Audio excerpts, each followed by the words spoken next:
All right, like everyone is logging on and here, so we can get into it. Kelly, if you can let people in, if there are any lingering folks in the waiting room, that would be awesome. Thank you. All right, hey everyone. So my name is Sandra Miola. I'm the director of the Coalition for the Delaware River Watershed. Really glad that you all can be here this afternoon. I said it a couple minutes ago, but I'll say it again. I hope everyone is doing all right and staying well. And you know, the beginning of 2021 is starting off a little rough, to put it tamely. And I just hope everyone is staying safe and taking care of yourself and your staff after those violent attacks that occurred last week, which were of course rooted in white supremacy and racism. So I'm really hoping everyone is taking care of yourselves, and you know, feel free to reach out to us, any of the coalition staff, for any resources as you're navigating these really challenging times. So with that, I wanted to provide just a few housekeeping items before we get started. If folks feel comfortable, feel free to indicate your pronouns in your Zoom name. You just have to click the 3 white dots in the upper right-hand corner of your name to change that. This call is being recorded. We've had a number of folks indicate that they won't be able to make it, but still want to listen in. So fear not. Also, chat box is enabled, so feel free to insert questions in the chat box at any time. The chat box will also be saved for us to look at and cross-reference after these calls as well. And, you know, of course, take yourself off mute if you want to chime in or have any thoughts. We're really hoping to have a really great discussion here today. Just a reminder, this is Zoom, so it has its own challenges. So feel free to, you know, step up, step back, just be mindful of the space you're taking. And if you're not speaking, of course, be mindful, put yourself on mute. And with that, again, thanks everyone for joining our inaugural work plan development meetings. This is the first time we're co-creating our work plans with our members, and we're really thrilled to do so. I'm hoping this process will really foster some more inclusivity and transparency within our processes, and really have our members, you all, lead the direction of our work and those activities and take some ownership over it. So today's meeting outcome is to adjust our 2021 restoration funding work plan based on the ideas and feedback that you all have.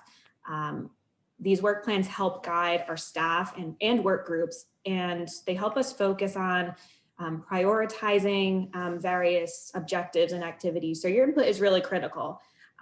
You all should have received a Word document attached to an email that Kip sent out prior to this call.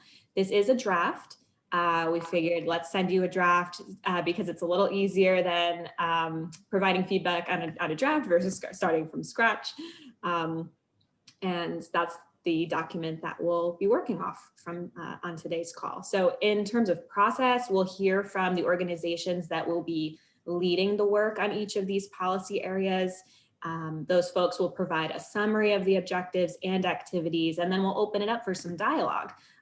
So with that, Kelly, if you wouldn't mind sharing your screen, and we can switch over to the draft restoration work plan if folks want to follow along. Great. If not, you do have this document as a Word file in your email. If that's not big enough for folks, just put it in the chat. We can always make the font or screen size a little bigger, but it looks good on my end. So 2021 restoration funding. So the goal here really for this overall work plan is to advocate for robust federal funding to support the watershed's and protection needs. This specific priority has been really the cornerstone of what the coalition has been doing, and was really the reason why we all came together as a coalition when we were founded in 2012. And it was really around one program, the Delaware River Basin Conservation Act, or legislation, I should say, which then put into effect the Delaware River Basin Restoration Program, which you'll see on Objective 1. Objective 1 is to ensure increased federal funding for the DRBRP, or Dr. Burke, as some fondly call it. I think Drew's on the line, who made that fund for us. And really the lead organization. It's really coalition staff in coordination with our federal policy work group to drive strategy forward and advocate for increased funding. So you'll see here, we make sure to frequently communicate with our members of Congress, appropriations staff. We prepare request letters to advocate for specific amounts of funding. We also educate members about the success stories of how these dollars have been implemented. And taking a step back really quick, so the Delaware River Basin Restoration Program, for folks that don't know, we can send around background information as well, is a public-private partnership.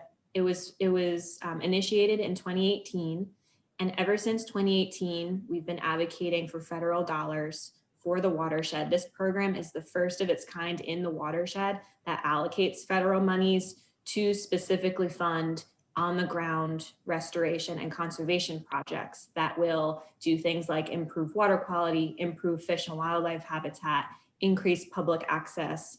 And to date, 90 projects, some of which grantees are on the call today, have been funded, 90 in just three rounds of grant funds, which is pretty remarkable. So, some other activities we're shifting over to. We usually have a lobby day where we all go down to DC to advocate for the program for additional funding. This year we're adapting. We'll be virtual for a lobby week, which we'll talk about later. And activities within this objective with the DRBRP also include things like communication support, so action alerts, op-eds, things to really activate support from member organizations and other stakeholders to really bolster up the program and show why it should be funded robustly. And in the past, the first round of funding back in 2018 was $5 million. The year after, it received a modest, increase, well, not modest, the way objectively modest, I guess, 20% increase in the amount of $6 million.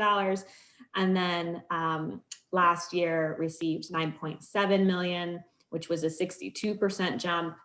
And then just recently, when Congress and the president signed the omnibus for fiscal year 2022, the program is now appropriated at $10 million. Which was the collective ask for the coalition.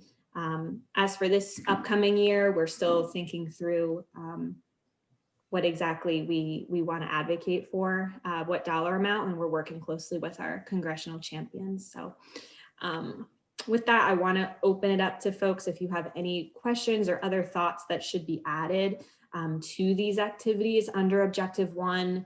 Have at it. If you need clarification, either take yourself off mute or put a question in the chat box and we'll be sure to answer it.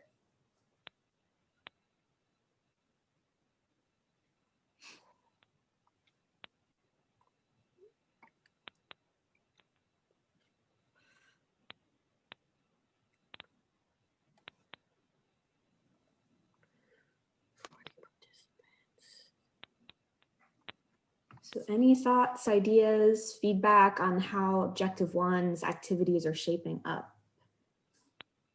Fred is using the chat box. I thought the reason, did I misspeak? I probably misspoke.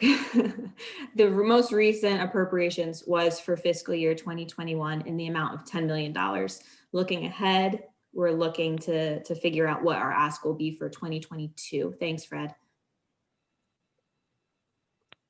So this is Jen Adkins with American Rivers, and just trying to think about, not trying to create new work for you guys, but just trying to think creatively about other things that might be helpful. And I guess, I don't know if this belongs in Objective 1 or Objective 2, and I don't know how much of this NIFWIF is already doing themselves, but looking at, doing some analysis of where projects have been funded in what districts and how that lines up with champions, and maybe, directing some outreach or some cultivation of new partners potentially in those areas as applicants. Absolutely. And maybe that's too much detail for this, but. No, I think it should be on here. Probably an Objective 2, since Objective 1 and Objective 2 are so closely related. Yeah. Objective 2 goes into the successful implementation of the program itself. Yeah, we have started mapping out, NIFWIF has started mapping out where funded projects have been, who they're benefiting, who's missing, who's not sharing equitably in the benefits of funding. So that'll be an important part of really tracking and advocating for the funding to be equitably distributed. So I think that's a great point, Jen. Mhm.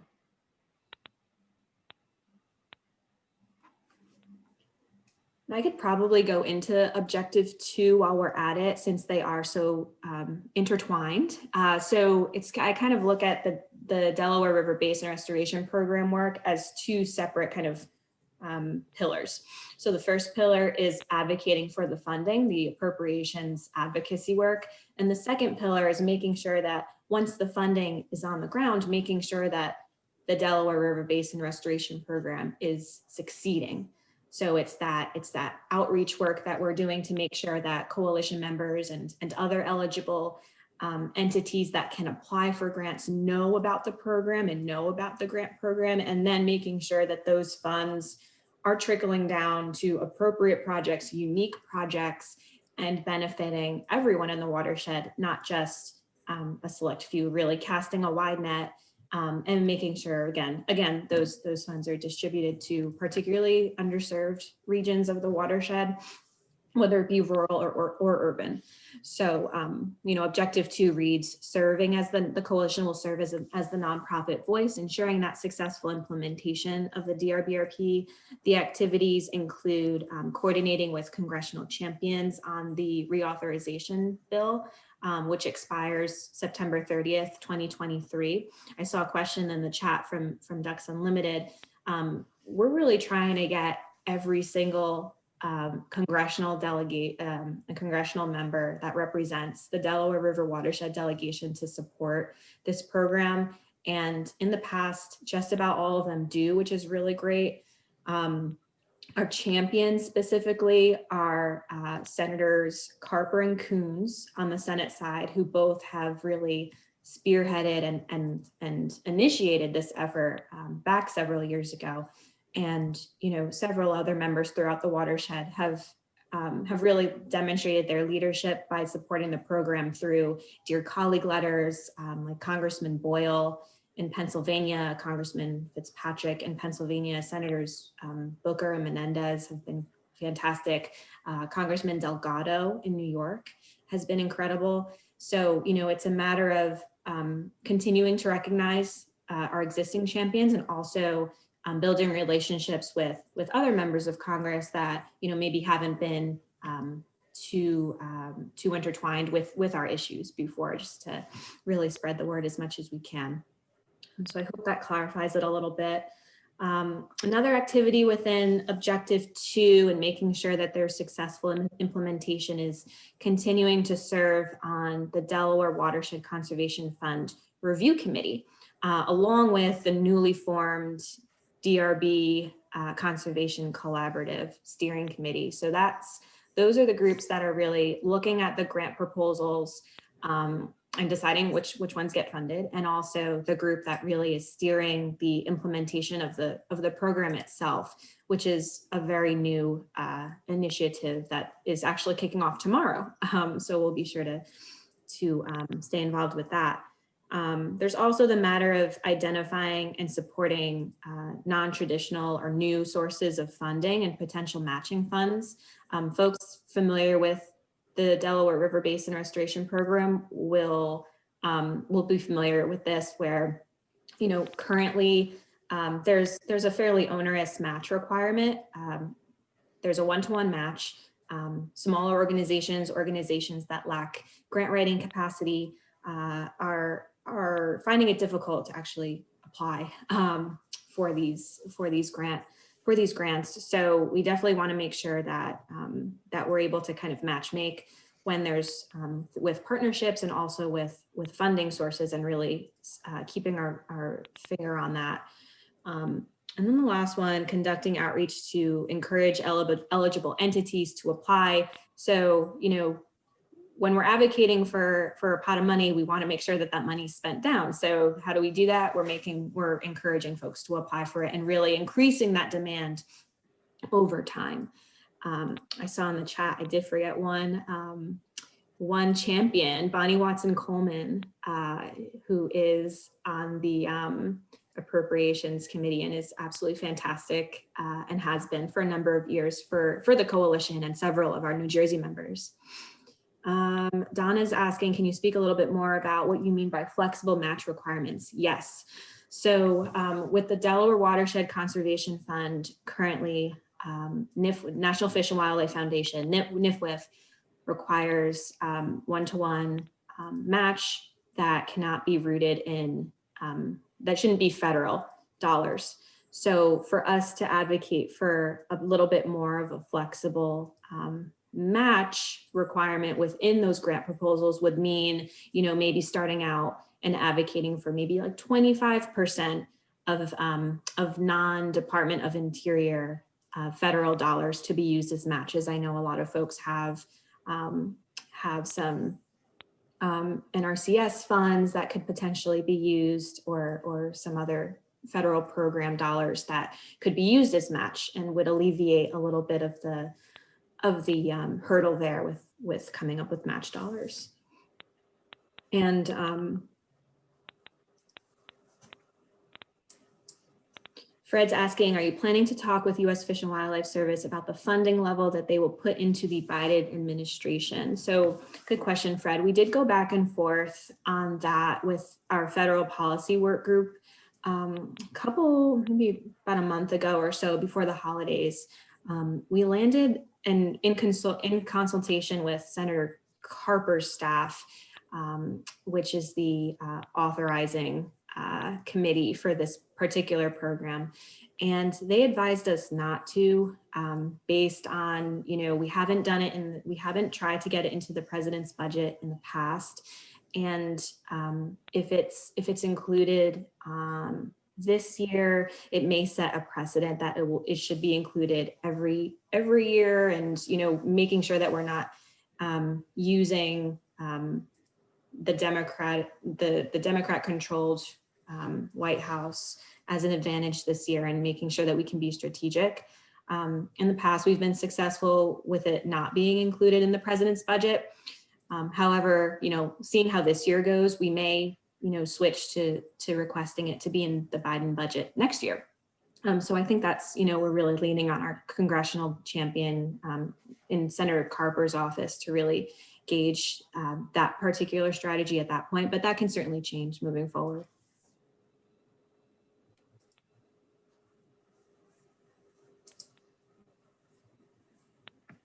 Yeah, we did use the Chesapeake Bay Wild Bill, now Act, I guess, as reference for that specific language for more flexible match dollars. We'll be advocating for match language within the reauthorization bill once the program expires in September 30th, 2023. So we're starting those conversations with Senator Carper's office, and they're supportive of including language as such for the new authorization. So that's great news, and great that we have a reference point with another bill.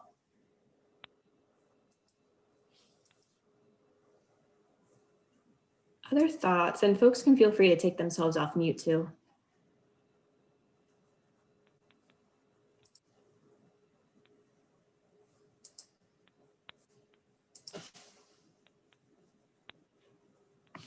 Thanks for the question, Beth. If folks have feedback after this call, feel free to email me or any one of the CDRW staff members. We're going to take, probably a couple weeks just to polish the work plans up and send them around back to you for additional feedback. So these will serve as living documents. So and they'll also be fine-tuned as the year goes on, and along with our work group discussions. Hey everybody, this is Tyke James from National Audubon Society. How you doing today, Sandra? Hey Tyke.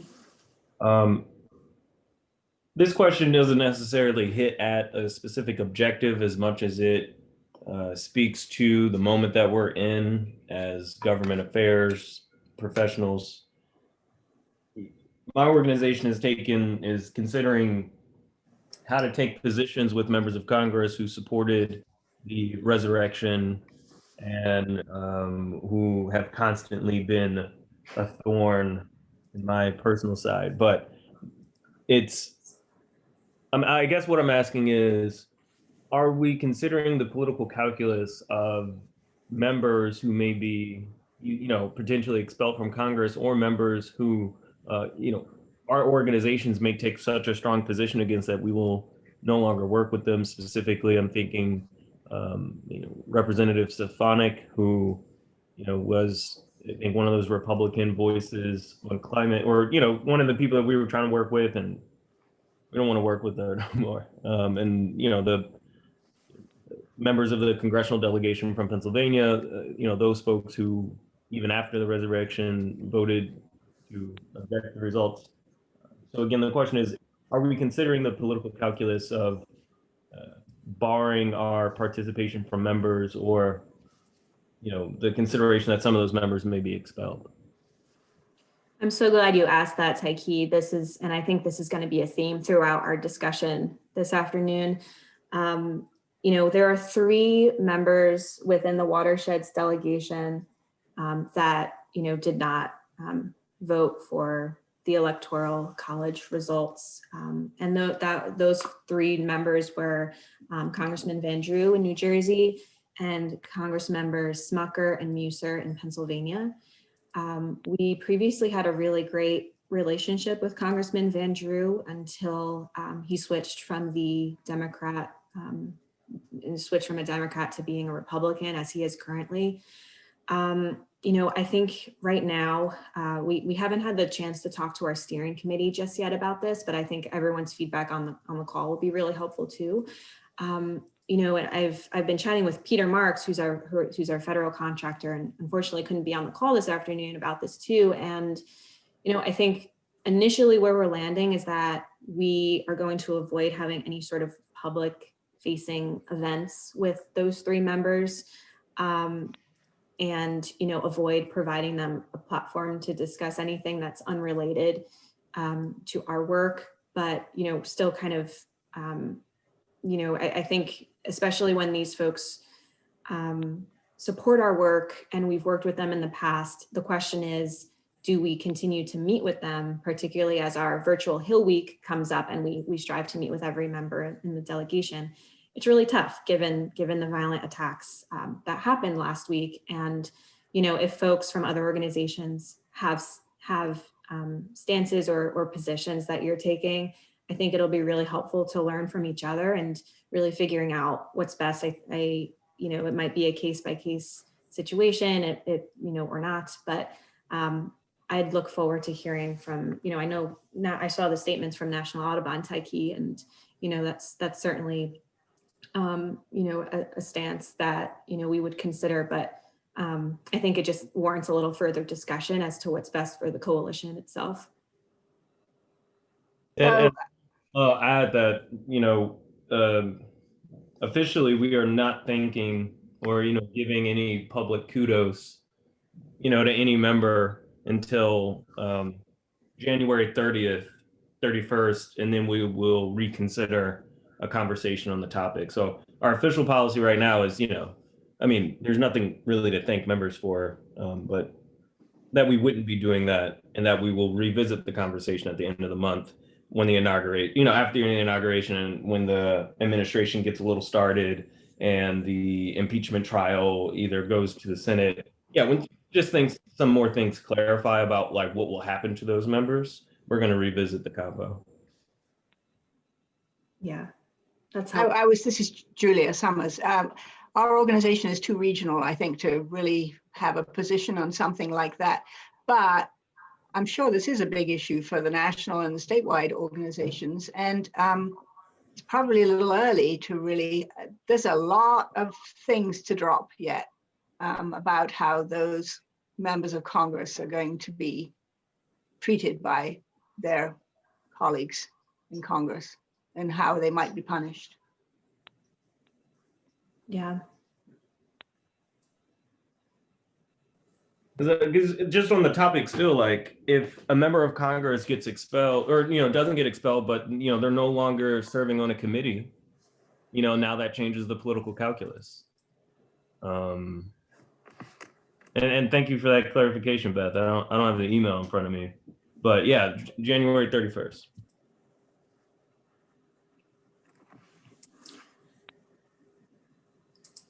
Yeah, thanks, Taiki. It's certainly something to continue talking about and thinking about, and we'll see how, I think it's a kind of day by day situation right now and seeing how the dust settles. Keep your powder dry, I think would be the appropriate. Yeah. Thanks, Julia.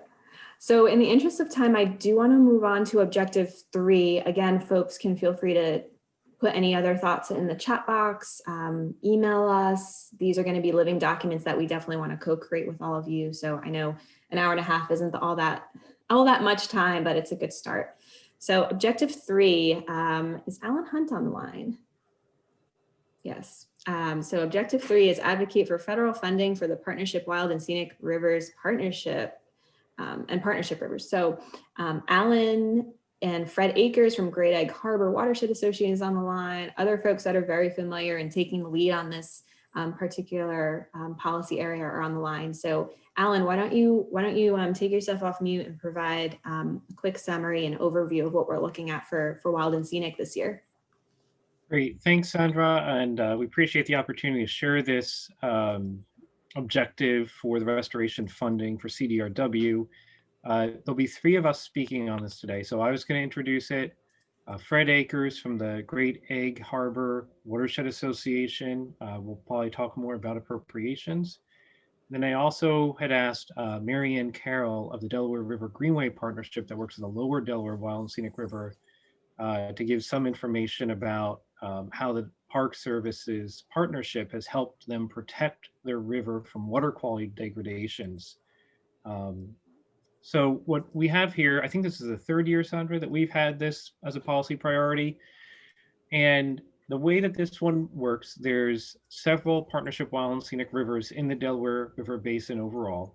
That's the lower Delaware, the White Clay watersheds, the entire watershed there, the Morris River, the Musconetcon River.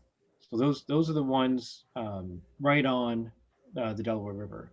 The Great Egg Wild and Scenic River doesn't have a surface water connection, but it has a groundwater connection to the Delaware River watershed. So that's how we incorporate them. And these are all rivers managed in partnership with the National Park Service in areas primarily of private land. So it's a potential expansion model for protecting special rivers that rise to this national significance in our region. There are 2 federally managed wild and scenic rivers in the Delaware Water Gap and also the Upper Delaware Wild and Scenic in New York State. This does not relate to funding for them. So what we have here is basically matching the partnership wild and scenic rivers for the appropriations request. So the partnership rivers come up with a recommended funding amount. There's 17 of them. They're primarily in the east. And we ask the coalition to then incorporate that into the outreach, the Dear Colleague letter, the talking points for the Hill Week. The other bullet point here is just about increasing awareness about wild and scenic rivers. So we've done this through a webinar for the past 2 years. We've also done this through a presentation at the annual forum. We've included different rivers each year about that and our Park Service partners. And then also we wanted to dig in a little bit deeper with the state leads and try and indicate if there is interest in other places becoming a wild and scenic river, some of which are identified on the National Rivers Inventory, that the coalition could help bring the Park Service to meet with local stakeholders to see if designation is the right thing for them. So that's where we're thinking that this has been a good model for our watershed. Over half the Delaware River is a wild and scenic river, and it does relate to some protection. So what I'd like to do is have Fred now speak about what the appropriations request is. And then when Fred wraps up, Marianne, if you could say a little bit about the Park Service's role in being an advocate for your river with some recent downgrades that your state had proposed in Pennsylvania, that would be excellent. And then we'll wrap up there. So we'll just kind of go round robin, each speaker introducing the next. So Fred. Hello, everyone. The Partnership Wild and Scenic Rivers is a program of 16 rivers, I think, that are all kind of managed under the same program. And the appropriations have been increasing rapidly in the last 6 years. So we struggled in the beginning of the program, which started in 1992, to get it looked at as something a little bit broader than just a collection of rivers that were designated by Congress. So we're doing really well. And the way the National Park Service has decided to manage the program is to create equal funding for all the rivers. So in the past, we have different management plans, the rivers are different, and we were asking for full funding based on different full funding numbers for different rivers. But the Park Service, we're going to be doing away with that. I think we're going to go away from it. And so they're submitting for equal funding. So for FY 2021, which we're in now, the appropriation was just passed with an increase. We're going to get the most funding the program's ever had. It's all we could justify at this point from a full funding standpoint. And it will be, in total, each river is going to be getting about $240,000. And that will be divided between National Park Service staff and non-governmental organization river managers. And I had a meeting with the chief of the program on Monday, and he's not sure, but he thinks that the cooperative agreement amounts for the rivers that get passed through will be about $165,000 as a result of this increase. So we talked about a broad look at the program. There's what are we going to do for the future with the equal funding, and to Alan's interest and your guys' interest, how do we get new rivers brought in and how do we get them funded? And I think we have a mechanism for doing that now. So if a river that was on the NRI or one that there's just interest in the Delaware watershed to have a study to try to be designated, once a designation were to occur, then the ask would be first to the administration, to the National Park Service, to put funding in the president's budget based on a line they created several years ago called New Responsibilities. So, and if the equal funding number is 245,000, then that would be logically the number to ask for to be put into the president's budget. And that way Congress has an advantage where they can just approve what's being asked for by the agency, as opposed to doing an end run around the agency to put more money in or creating an earmark giving money to just one river. So I think I'll stop there, and I'm happy to answer any questions. But so things are going really good. I appreciate all your help in talking with Congress, because Congress really knows this partnership program. They really like us, and they're really interested in making sure we're robustly funded.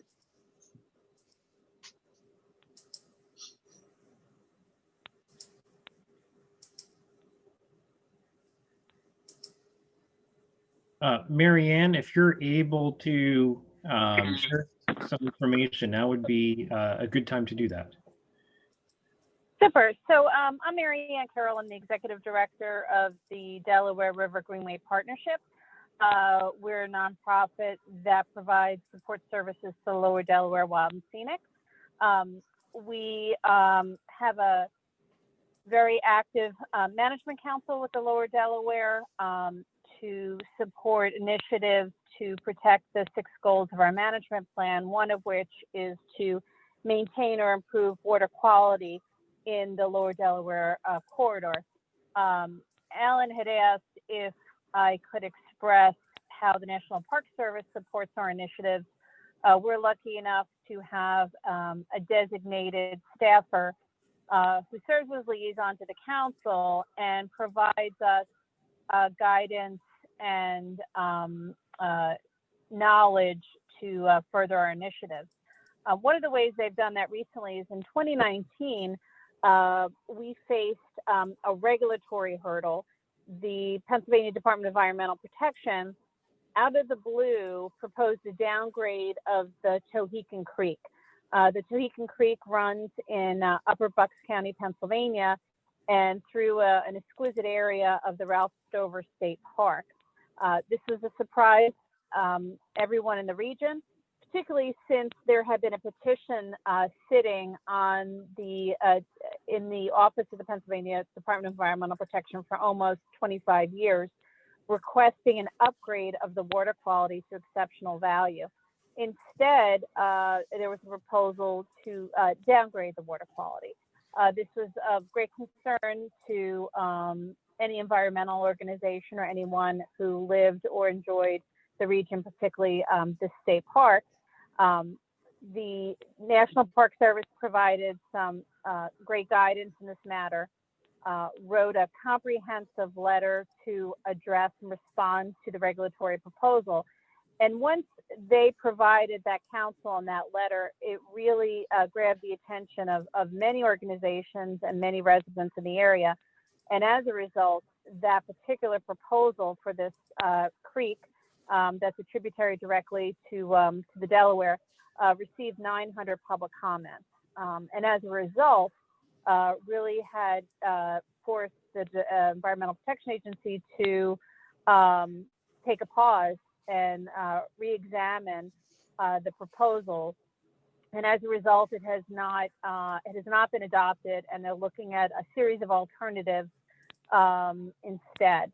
The Tohickon Creek has a dam in the upper portion, and how the dam has been managed over the last number of years is being examined as a result. So really, the National Park Service is a huge partner for us. We really work in tandem with them, with their counsel and their guidance, and through their leadership on initiatives like this, we really can work to protect our goals, particularly maintaining or improving water quality. Thanks, Marianne. And the reason we wanted to share that again was because once you're designated a wild scenic river, the Wild Scenic River Act protects those designated rivers from and encourages and directs the Park Service to diminish and eliminate pollution. And this is an example of where that permanent protection can help out on tributaries in designated wild scenic river segments. So thank you again for having the opportunity here. And if there's any questions, we'd be happy to take them. Hey, Alan, it's Jeff. How you doing? Can you hear me? Yes. So up here in the upper Delaware, we've had sporadic conversations about this. You've been part of some of those, I think, and you and I have talked about, the rural nature of this area, the resistance to government involvement. In our estimation, Molly and Sherry are on the phone too, and they've been through this. It would take quite an effort up here to get this done. I think we do have a section of the Upper East Branch that's on the inventory. Yeah. And of course, we're interested, but the conversation, we have to be very carefully done, and there have to be a lot of strategic decisions about the process and the players. So, and I know you know all that, Alan, and so hopefully we can continue to have that discussion with the coalition, how we might advance this effort in places like where we live, where there's just huge resistance to government generally. The second question I have is, I didn't realize, you mentioned in your opening comments that this is not tied to the federal units upper and middle, right? Is there a play there though, do you think? I know Hallie's on the phone from MPCA as well. and she and I have talked about this a little bit, but is there any play there at all? I mean, I'm particularly talking about the upper Delaware, scenic and recreational. That's an oddball place, but it is a National Park Service unit. And I wonder if there's any role that they could play, or lessons learned, or some sort of governmental connection or funding or anything. So,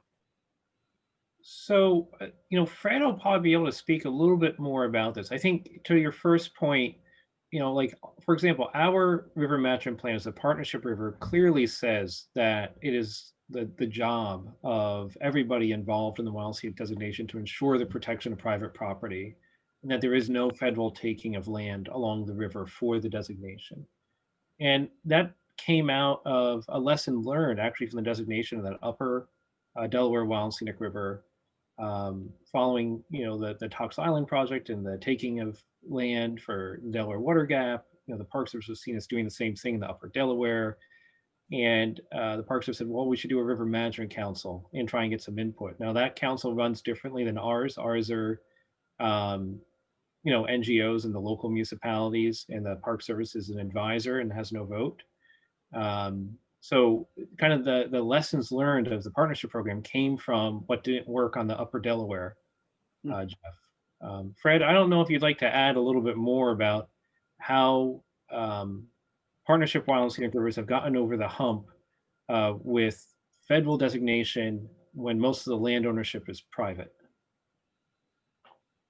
Okay, I'll just make a couple comments.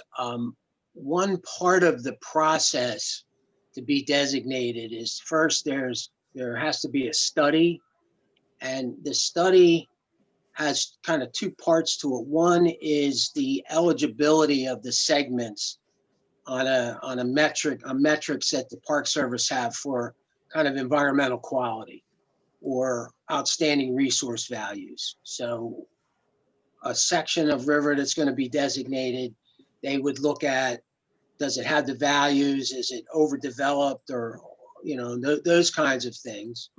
And then the second part of the study is suitability, and that gets involved with how the river would be managed once it was designated, and who, for the partnership program, who would the local jurisdictions be, and would they be on board?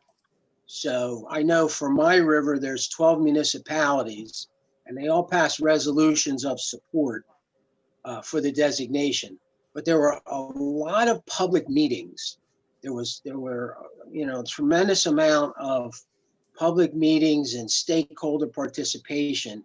And I think that's a process where people who were concerned or had questions could come out, and those questions and concerns could be addressed.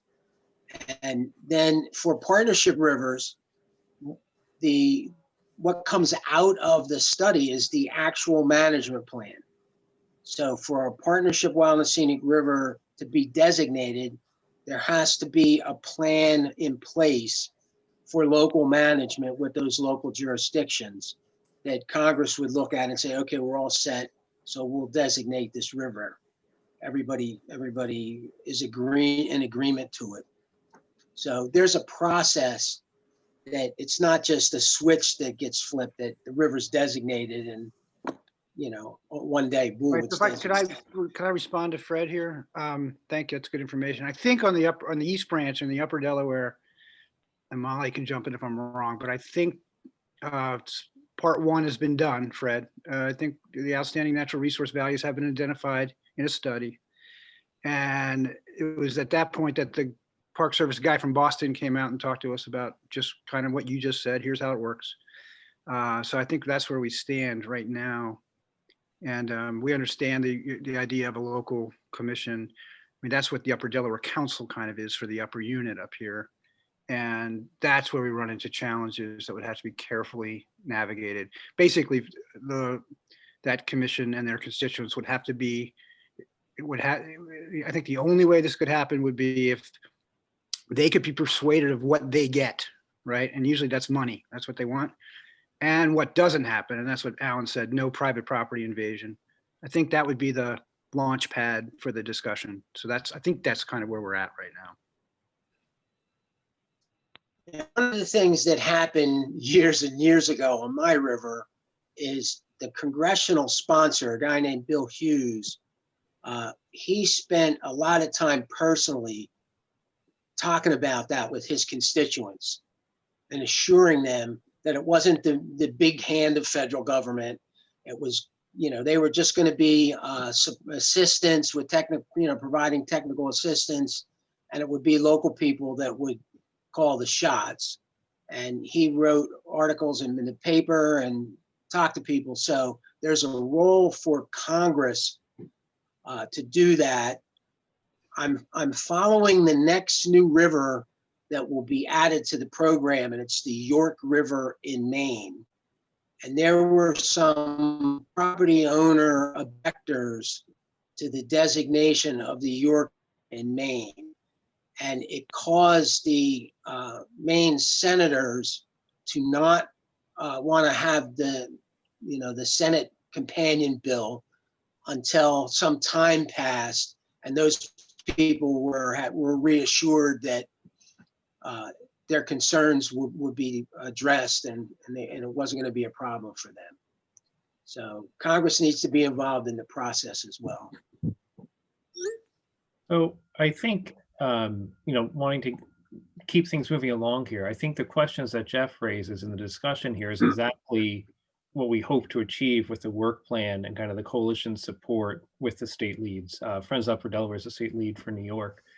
So I think having those discussions, providing that experience and support is, and to try to address local concerns, to see what might be suitable for designations, exactly what we seek to do on this last bullet point of the Partnership Wild Scenic River policy priority. And Fred and Jeff, we can follow up with this more later too. So Sandra, I think if there aren't other questions, we could probably move on to the objective 4. We have a couple more minutes left if Okay, folks have any other questions or anything that we should consider adding to these to this activity list.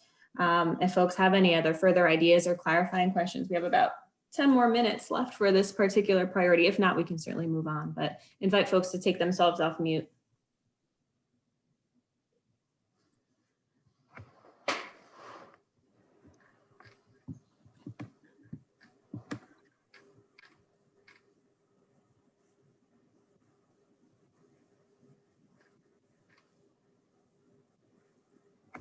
And I did put in the chat just a little bit of background for folks that aren't as familiar with the Partnership Wild and Scenic Rivers program, just from, just a great link from the National Park Service about what they are, what the benefits are, and also the processes involved to designating one.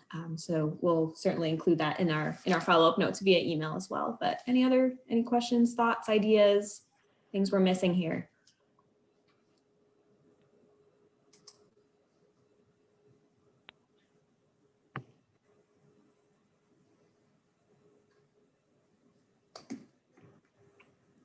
Alrighty, so let's move on. I'm gonna turn over the virtual mic to Nikki Gorpade from Ducks Unlimited, who can talk about the North American Wetlands Conservation Act, otherwise known as Naca. So Nikki, take it away. Great, thank you, Sandra, and good afternoon, everyone. I'll start off with just a brief history of Naca. I don't know if everybody's familiar with, but just so we're all on the same page and what exactly the program is and what the program does. So Naca was enacted in 1989 to focus federal grants specifically on providing money for restoration, enhancement, and acquisition of critical wetland resources that increase water quantity and quality throughout North America, primarily in the United States, but there are some Naca grants that go to Canada and Mexico as well. Since its inception, Naca has provided $1.6 billion worth of grants throughout the country, has funded 2,833 projects that have encompassed about 6,000 different partner organizations and has impacted 30 million acres. So it's a pretty impressive program, and it has been utilized to its fullest extent. The The grants themselves have been used in all of the Delaware River watershed states. Most of them have been used mainly in Delaware, New Jersey, and then in Pennsylvania, and a few, at least in the watershed, I believe in New York as well, but I'd have to double check that. The program is a little unique in how the money is actually divvied out. So the money is awarded by the Migratory Bird Conservation Commission, which is made up of the Secretary of the Interior, the Secretary of Agriculture, the EPA administrator, and then 4 members of Congress, 2 senators and 2 members of the House of Representatives. So 1 Democrat and 1 Republican for each one. So it's bipartisan, bicameral, and also takes into account the whichever administration is in power at the time that the grants are doled out. So it is pretty unique that way, and it sort of ensures that there is congressional oversight as well as oversight from the administration and the federal agencies as well. So the Migratory Bird Conservation Commission, or the MBCC, basically gets a slate of project applications and then sends it to the Naca Council, which is made up of heads of state fish and wildlife agencies, as well as conservation nonprofits who sit on the council, and the council itself gets rotated every few years. This is all run under the auspices of the Fish and Wildlife Service. So in some ways, even though it is unique, it is similar to the DRBRP. And that's one of the reasons why I wanted to bring this up as a new priority, because it does gel pretty well with what the coalition's sort of broad and long-term goals are to continue protecting a lot of the natural resources in the Delaware watershed. And so just before I start talking about what exactly we can all do to continue ensuring funding is there, I just wanted to touch on the need for advocacy. Obviously, you know, the numbers I'd thrown out earlier sound really impressive and really successful, and they are, but that's mainly due to the continued advocacy of a whole host of organizations, states, and federal agencies. And a glaring deficiency is that the program itself has been authorized to $60 million, but it has never been appropriated at more than $46.5 million, which we just achieved last year. And since 1989, the program has fluxed, you know, anywhere from $5 million to about $46 million. And so there's not necessarily a consistent view in Congress that this is a program that constantly needs to be appropriated at high levels. Authorization is also an issue, even though it's authorized every 5 years. Until last year through the ACE Act, where Naca was reauthorized, it hadn't actually been reauthorized since 2012. And obviously Congress felt it was important enough to continue appropriating, but not necessarily important enough to reauthorize, which is a bit of a fallacy on their part. But I think that's where CDRW can play a huge role in continuing to educate members of Congress on how important this is. So to that note, you know, in a lot of ways, we can continue to kind of do similar things that we do for Naca that we do for DRBRP.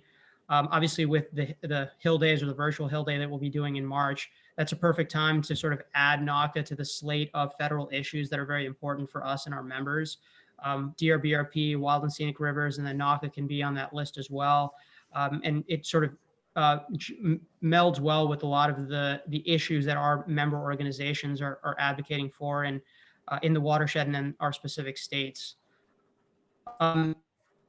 Obviously, authorization itself has been taken care of at least for the next 5 years. But in terms of appropriations, one of the things that we've done for a few decades, along with the Nature Conservancy, the Teddy Roosevelt Conservation Partnership, and a few others, have worked with members of Congress who feel this program is very important to essentially create a Dear Colleague letter for them to get their colleagues in both the House and the Senate to sign on, to then send to the appropriators to essentially say that this very long list of members of Congress believe that this program is important enough to continue funding. And so we've helped out with essentially contacting offices in March during appropriation season to make sure that the members of Congress that either rely on these programs heavily in their districts or just see the general value of conserving or protecting more wetlands, to stand up and say that we want this program to continue to be funded. And happily, I will say that most members, both in the House and the Senate from the watershed, do sign on to this letter every year. Senator Coons and Senator Carper probably being the biggest champions of this, but no less so in some of the members from the House in Pennsylvania, New York, and New Jersey. I think what we can do to kind of make that effort even more successful is to take that a step further and sort of tie that together, because the season is around the same time when we'll be doing our virtual fly-in, and hopefully in the future in-person fly-in, to tie that together when we make the various federal asks, to say that there's also a letter that we're sending to appropriators to essentially say, please continue to fund this at robust levels, and make the ask there. And I think that that would be a fairly simple way to do this. Playing off of some of the points from Objective 1, which I think actually work really well in this instance too, is things like letters to the editor are always very helpful. And then creating a social media toolkit that we can all utilize before the fly-in, during the fly-in, and then after the fly-in, which again is kind of convenient in terms of timing for appropriations as well. And I think if we're, obviously, somebody like us, Ducks Unlimited, or others who'd be very interested in working more on this, can kind of take the lead on organizing with the members of Congress that are writing this Dear Colleague letter, to then relay that information to the CDRW members and essentially say, these are the members that have signed on, these are the ones that haven't, and these are the ones we really need to get on. And then also working more closely with the state leads for each one of the states to say, we have this many members from Pennsylvania, but, we need this many more. Or, can you communicate with some of the people that you have close connections with in these offices to say, would you be able to sign on? Can you help us get other people to sign on, and sort of have a bit of a trickle down effect on that in that way. Finally, and I don't want to speak for my conservation colleagues at all, because I only deal with policy, but one of the things that we can also work to do is to make sure that as we continue each year to ask for higher and higher levels of appropriation, to make sure that the organizations within the watershed that either had not heard about this program beforehand, or maybe have not had as much success or opportunity to apply for these grants, to maybe get some more information and some advice on how better to potentially access this. So, Naca can be continue to be utilized in the Delaware, but also the amount of projects that are actually funded in the Delaware can continue to increase. So that's pretty much all I had to say about Naca. I'm more than happy to answer any questions. I know it's a lot of information to be thrown at you. And one of the things I will do, Sandra, is I'll send you and or the group some more information specifically about all the projects that have been funded in the Delaware states up until now. Another fact sheet kind of just related generally to Naca facts, but then also the Dear Colleague letter that was circulated in the House 2020 last year. Just so you can get a sense of, what exactly has been the ask for Naca over the past few decades, and potentially get some more ideas on how to improve that.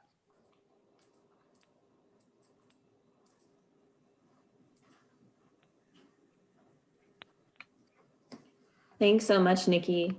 Question from Rita, is the congressional delegation within the watershed, you said they are generally supportive of Naca.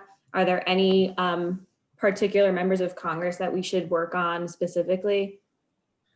Yeah, so for the most part, almost all members, I'm trying to think off the top of my head, any who haven't signed on, at least in the last 2 years.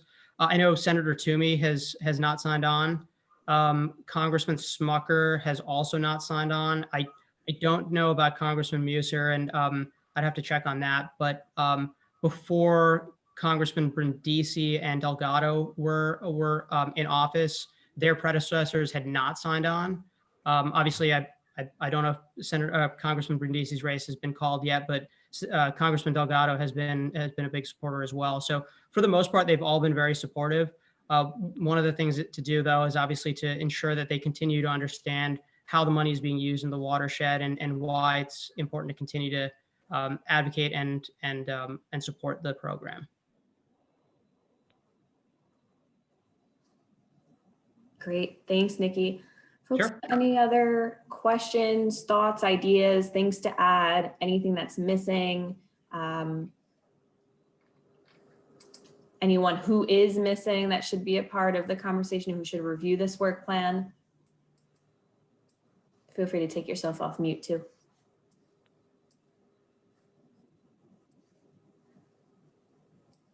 Hey, this is Sue Meyerhoff. Just curious if any of our members have received funding from this particular source of money.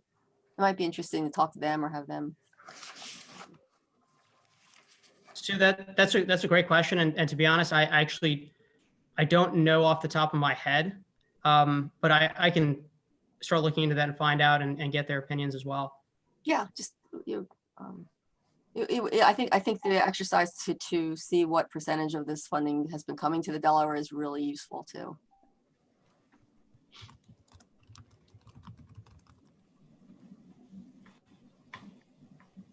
It's a great flag, Sue. I think, you know, especially as we gear up for our virtual Hill Week in March, I love the idea of having storytellers, and for those kind of folks who maybe have received funding that are within the coalition, to kind of speak on behalf of what the funding has done for them in that particular congressional district of the member of Congress that we're meeting with. So I think that's a really powerful question that we can definitely use those answers to propel this forward.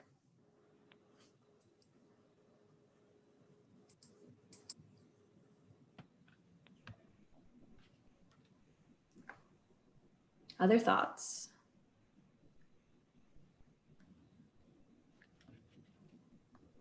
Hi, this is Sarah Fleming. Can you guys hear me?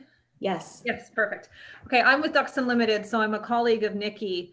I did want to circle back to the question that was just asked about have any of the members received this type of funding. Naca is a critical, important source of funding for our restoration program in New Jersey and Delaware. We have specific target areas that we work, focusing primarily on our mission objectives and our high priority areas, but Naca funding can be upwards to $1 million, and we currently have 2 active Naca grants in New Jersey. We have also received funding in Delaware on one grant we just recently closed, not to mention the litany of partners that come with that as well. We partner very closely with the state. And just to give you an idea, the 2 grants in New Jersey, we're looking at over 4,000 acres of protection. So I can help get some more numbers to kind of solidify the more specific facts that you guys are looking for. But DU prepares these type of storyboards and helps with this type of information when we go to the Capitol. So Nikki definitely has a lot of the details that you're asking for, not to mention our biologists can put you in and help with the messaging, but also put you in touch with anybody else that might want to come and to help support this objective. Like I said, it is one of our biggest funding sources as far as Ducks Unlimited is concerned, and we do a lot of work. And so, as Nikki already alluded, we have a lot of information that can help support this objective.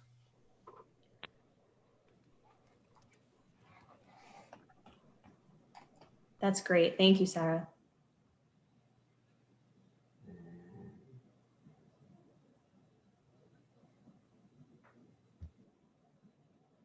Any other questions, ideas for activities, thoughts, feedback?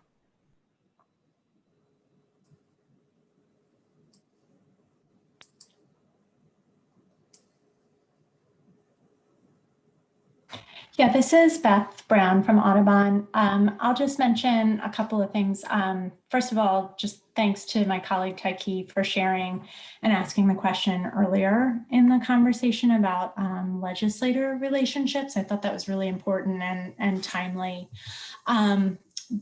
And I think that in spite of those setbacks and challenges, I think, looking ahead to a Biden administration, overall, we have a really positive outlook in working at the federal level for the benefit of the watershed. And I am going to be speaking to this in the policy work plan discussion, but I just wanted to give a quick update. One of the activities that Audubon's planning in the coming year that dovetails with some of the objectives here, in particular in the first I guess the objectives 1 and 2, and that's that we're planning and gearing up to launch a federal legislative caucus in 2021. It's planned to provide a link between and sort of plug into the work of the coalition. So certainly, working hand in glove with the efforts that are already, underway, both coalition in and of itself and partners that work in the federal space. And also recognizing, that that many folks on this call, have a presence in DC as well. But we do feel that a new caucus can provide an essential link between the coalition and legislators in a really new way that adds value. And although, we're really going to be focusing primarily on funding the Delaware River Basin Commission, which is why I'll be, it's more on the policy side, but I think you can't sort of talk about one without also talking about the DRBRP as sort of the two halves of a wholly functioning and future ready watershed. So I just wanted to flag that, like I said, because, we're part of the working group committed to working on these priorities, but just flagging that sort of specific effort that will add value to it. And really, there's an opportunity through that space to thread in some of the other issues that have come up today, like the wild and scenic or Naca, et cetera. So happy to answer questions on this or, get any feedback from that folks may have. Hey Beth, this is Nikki. That's a really interesting concept, and just a question about the future, the federal caucus that you were talking about. Is that going to be specifically to talk about Delaware watershed issues or sort of environmental issues at writ large? Yeah, more watershed. Yeah. Okay. So I'm sure you guys have probably seen this, but I know in the Great Lakes, there's a Great Lakes legislative caucus as well. Yep. And that's been, my colleagues out in the Midwest have been actively engaged with those members, and it's, bipartisan, and they've found a lot of success. One, because it's one of the few issues that can bring Republicans and Democrats together. And then they help advocate for that jointly to all their colleagues who are not from the area. So just keep that in mind. I'm sure you've probably looked into it, but it's a really successful model. Definitely. Yeah, that was definitely part of our research and what's, no claim to originality here for sure. But thanks for flagging it. And, if I have specific questions on it, maybe I could reach out to you.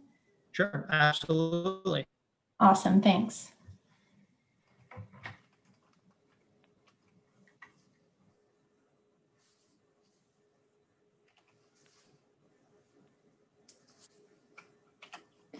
Other thoughts or questions?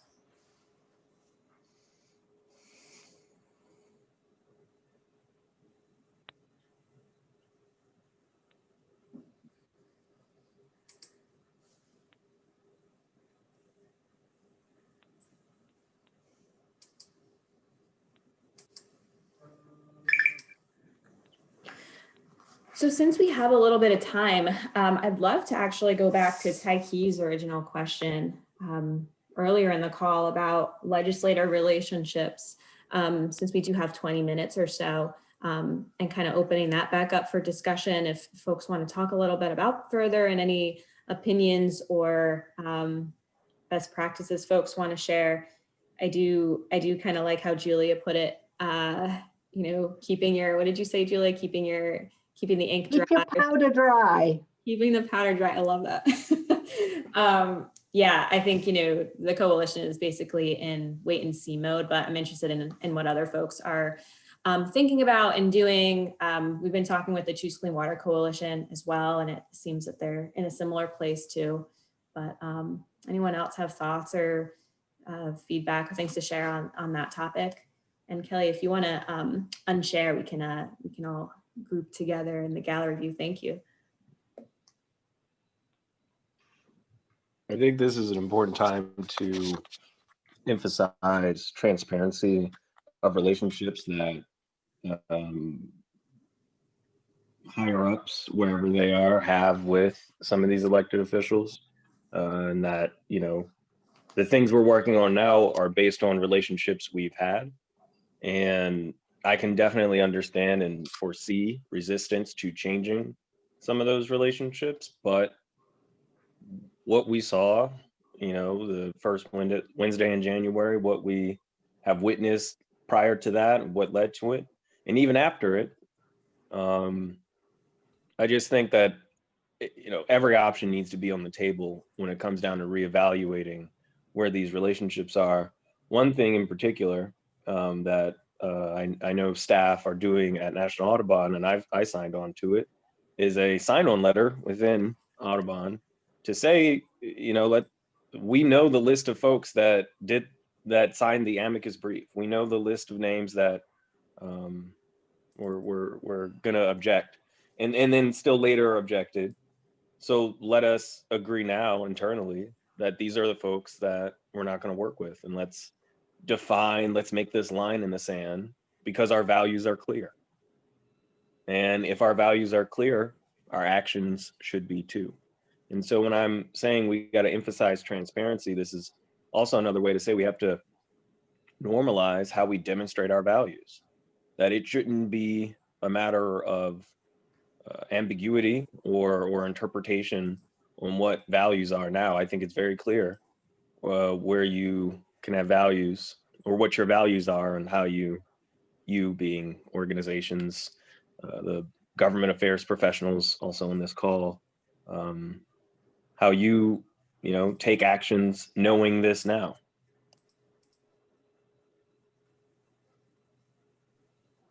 So Taiki, if I understand what you're saying don't wait, don't keep your powder dry.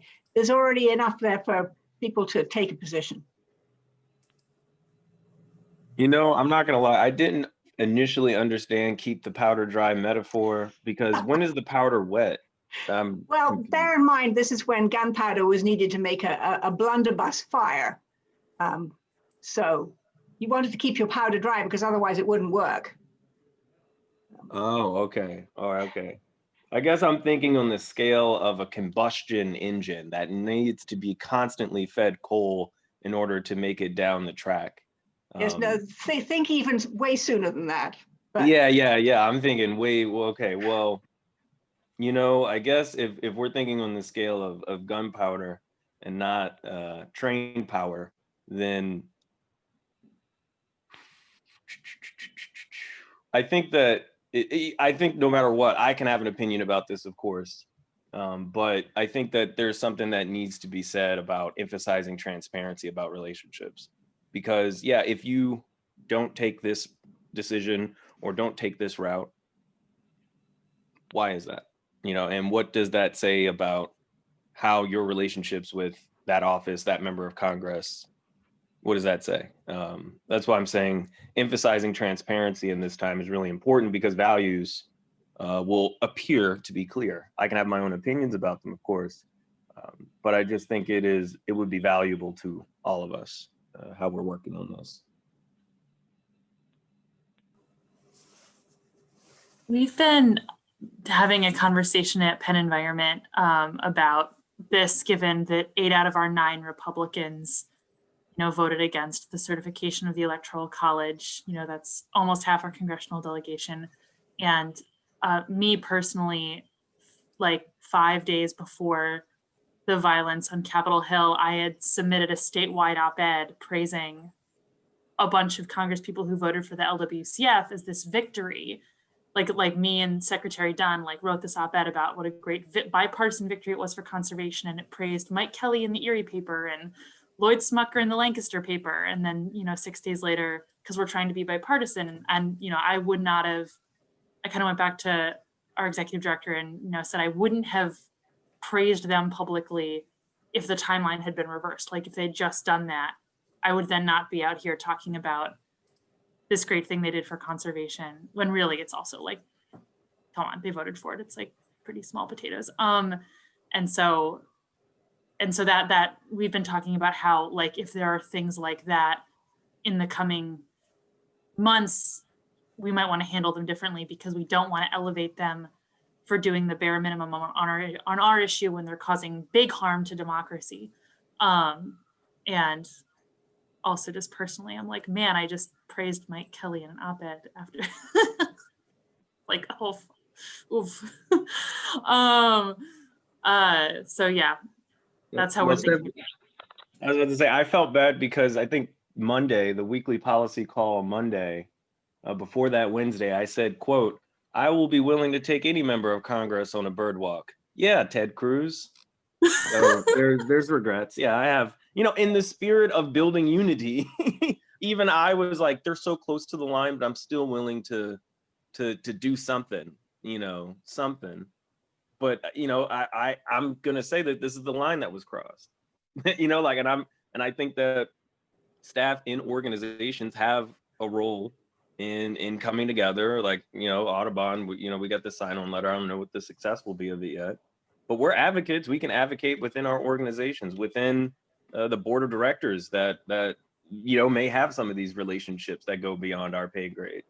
To say that, yeah, this is a line that was crossed, and we cannot be upholding our values as an organization. We cannot execute our mission as an organization if we have to question if this is too far. If even Mitch McConnell apparently agrees with you, there really isn't much of a discussion. Right. I mean, and that's, again, a day we didn't think we would see this day where we're like, oh yeah, Mitch, no, but like, here we are. So yeah.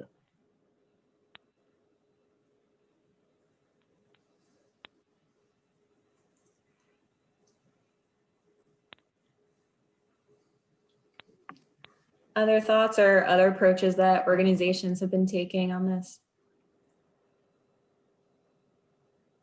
I'd just like to ask those who are involved in Pennsylvania. Meanwhile, our legislature is passing laws cutting our hands off.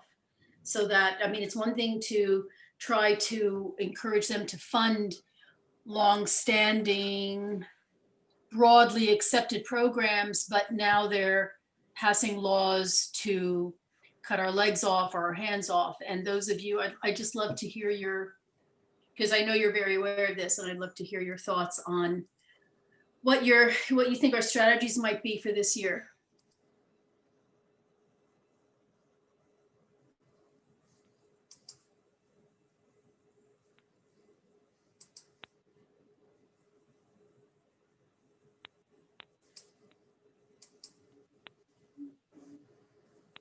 I guess we just don't have any yet, and this is going to be. Yeah, I think the groups, I know this is a federal policy call, but I think the groups that work at the state level are, you know, actively trying, we're all working together to figure out how we navigate, you know, in many ways, the same unfriendly territory we've faced for many years in Harrisburg. And so it's, a lot of the things aren't quite new. And so the opposition continues. It's not that far down the road that congressional redistricting will be affecting New Jersey too. And there may be some changes coming.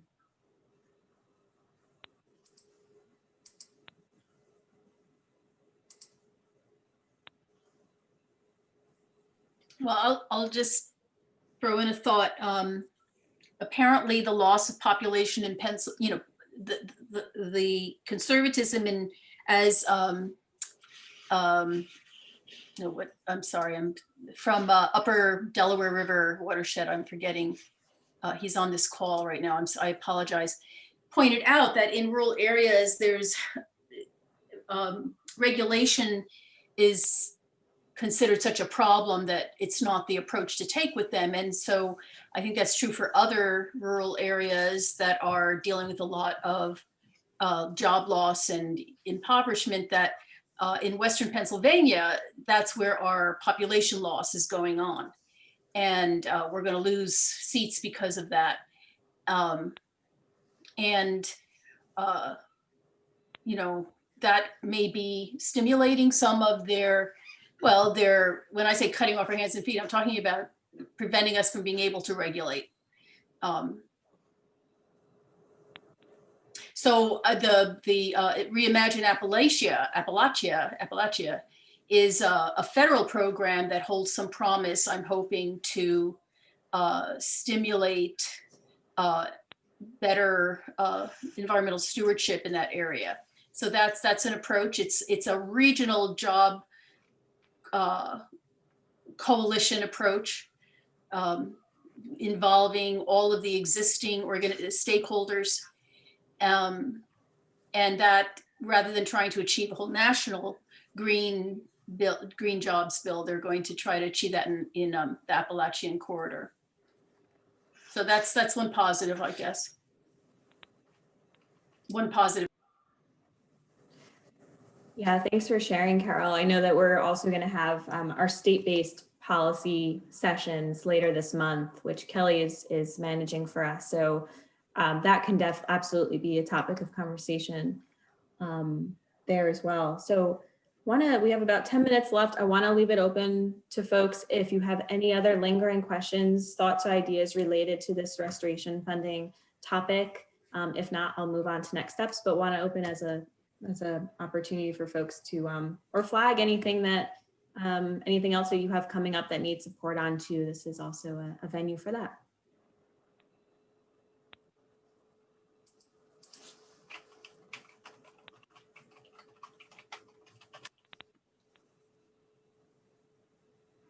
Thanks, Kelly, for putting the Pennsylvania policy calls in the chat. All right, so folks, feel free to put anything else in the chat that, you know, or reach out to staff, as I mentioned, about these work plans as we develop them and polish them up. In terms of next steps, our coalition staff will be sharing the more polished version of these work plans with the full membership after these calls take place. And then, you know, feel free to let us know if you have any other additions or edits. And these will, again, serve as living documents that we'll work from and help us prioritize in the year ahead.